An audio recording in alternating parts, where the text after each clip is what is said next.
Hello, hello, hello, and welcome back. We're doing a video today. This is called a message to the sheeple, and I really don't want to sound condescending when I say that, but it is a very appropriate and apt term for a majority of the people out there who don't seem to realise the reality of the world that we live in. Okay, for want of a better word, humans beings are controlled or being socially engineered by a small number of people. Okay, and this has been the case throughout history. Whether from pharaohs, from kings, fucking dictators and tyrants. We always have these 1%ers, or a relatively small percentage, of controlling a ruling class that are basically manipulating and shaping our destiny.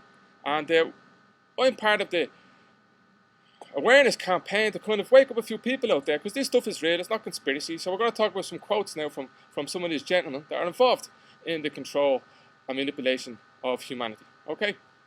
Aldous Huxley. He's deceased now, but have a listen to what he had to say. There will be, in the next generation or so, a pharmacological method of making people love their servitude. Okay, so we're going to love our servitude, so you have to have masters. And producing dictatorship without tears, so to speak. Oh, that's nice, right? Producing a kind of painless concentration camp for entire societies, so that people will in fact have their liberties taken away from them, but will rather enjoy it, because they will be distracted from any desire to rebel by propaganda or brainwashing enhanced by pharmacological methods. And this seems to be the final revolution. So here we have it. Like, this fella here is kind of laying out black and white that we are slaves. We're in a state of servitude. We're in a kind of like a painless concentration camp. Yeah, we're running around the treadmill. Well, I'm not, but I know the majority of you guys are. You're running around the treadmill, living unfulfilled lives. Okay.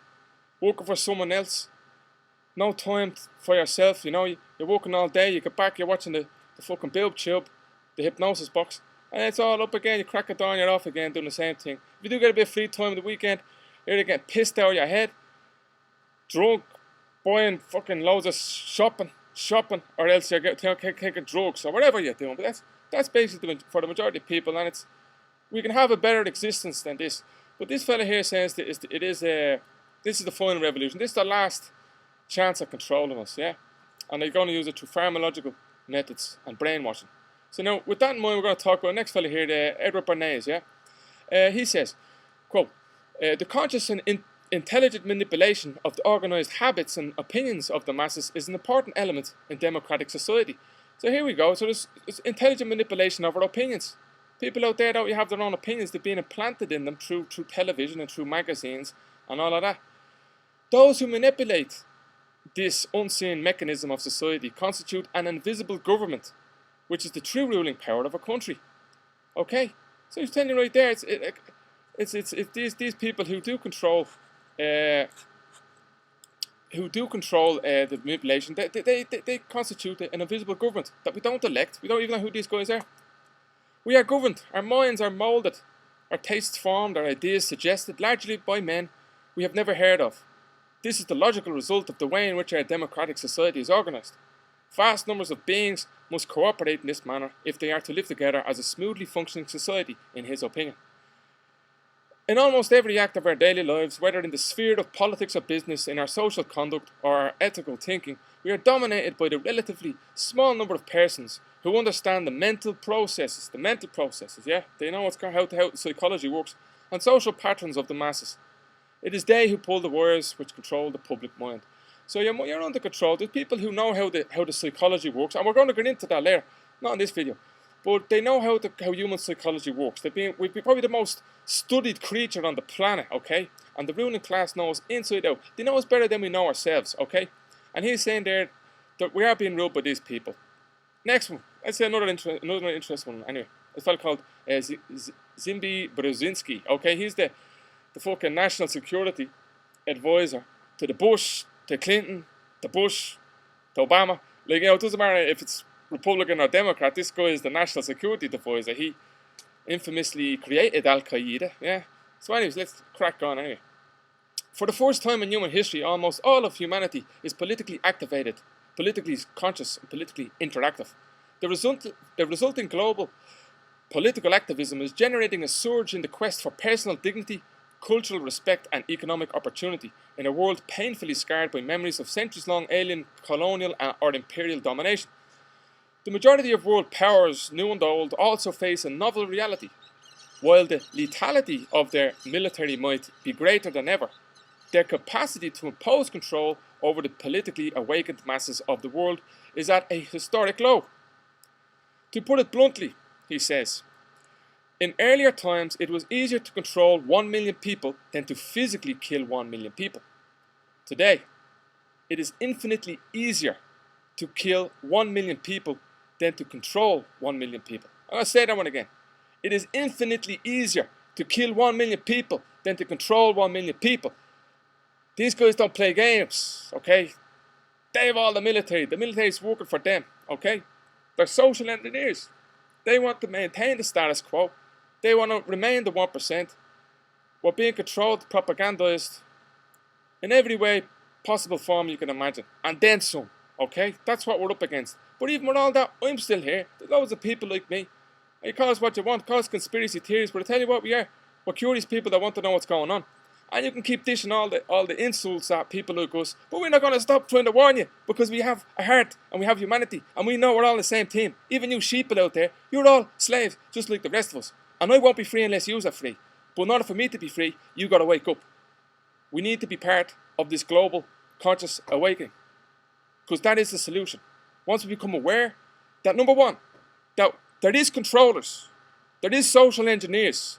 They're not fucking Peter Pan or Santa Claus. They're real people. They're as real as the nose on your fucking face. Okay? If you can feel the nose there, there's bad guys out there, right? That want to control your mind and your life and everything else. Okay? So they are real. Get that into your fucking head and let it swim around for a bit, okay? That's the first part. Look at Henry Kissinger. Military men are just stupid animals to be used as pawns in foreign policy. After you read that quote, you're going to go out and fucking join the army. They're using you. You're being used, you dope.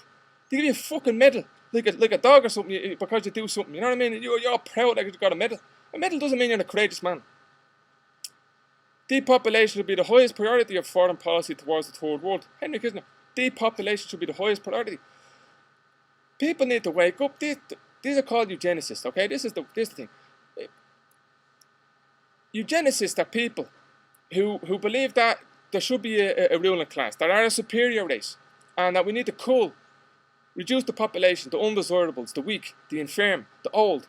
Do you think that it's an accident that euthanasia is starting to pick up now all around the world? Like, they're just popping up the old people, especially if you don't have a family, they're going to knock you off. Do you think that it's an accident that abortion is skyrocketing in the mouth? It's called epigenetics. They control the cultural ideas that we have, and then it's all cool and fashionable to have an aborted baby. As well, the social environment in terms of the scarcity, the financial scarcity that's imposed upon us, forces young women, they can't afford to have a decent life if they have a kid. Do you think it's an accident that the family size is being reduced? My grandfather had 12 kids. People can hardly afford 2 kids nowadays. And that's having 2 people working. Do you know what I mean? Going back up there, though, just to your man, Edward Bernays, you know, these fellas are psychologists, okay, social propagandists. The suffragettes, when they were looking for their equal rights, they were walking, marching down the road with cigarettes as torches, emblems of their independence. Now the fucking tobacco company was happy with that. He implemented that idea for the tobacco company. He admits that in his own writing. So they're going like fucking idiots, going with their cigarettes that kill how many women today, you know what I mean, as emblems of their independence. As well, if you listen to an interview with Arden Russo, I'll link it down below. Please have a look at it. Arden Russo, he made a movie, Trading Places and Freedom to Fascism. Great fella. He died of cancer anyway. Apparently he was buddies with one of the Rothschilds, and the Rothschilds clued him in. He says, "Why do you think the women got their equal rights from?" He says, "The bankers were behind it." He said, "What, the bankers were behind it?" He says, "Yeah." He says, "Now they had 2 people to tax. See, because they got the woman out of the work, out of the home, out of her traditional role of the nurturer and the care of the children, they got her working now with a big fucking shoulder pads, you know what I mean, being all emasculated. Now they got 2 people to tax. Okay, that's what it was about. That's what it was about. Okay, and that doesn't mean I'm against equal rights or not like that. I think we need to figure something out, but we need to just recognise that there's controllers out there and you're being controlled. I think that's the lesson of this message here. Okay, I'm not going to go in any further. Rockefeller quote. He says, "Give me the power to issue the currency of a nation, and I care not who makes its laws." So they're just telling you right there that these people who still believe in democracy, the idea that we vote in these representatives and they kind of they do what we want them to do, yeah. You're naive. You're completely naive. You're completely naive, and you can't ignore these because this is a fact. These people are real, and what their statements are real. And you could go endless quotes to them. You could read books on this. You could study the rest of your life, these guys, and still not finish all their writings. Okay, this is real. Democracy is a fraud. It's a fake. If democracy did actually represent the people, the ruling class wouldn't have it. You know what I mean? They'd soon get rid of it. So that's the lesson of this. The message of this to the sheeple is just that humanity is being controlled. There are controllers. Punto. Full stop. Take care and God bless. I'm just going to finish off with this song here from Bob Marley.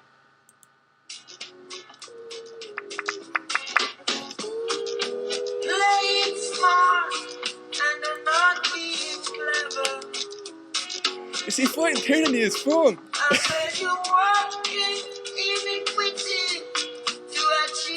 Join us, people, join us.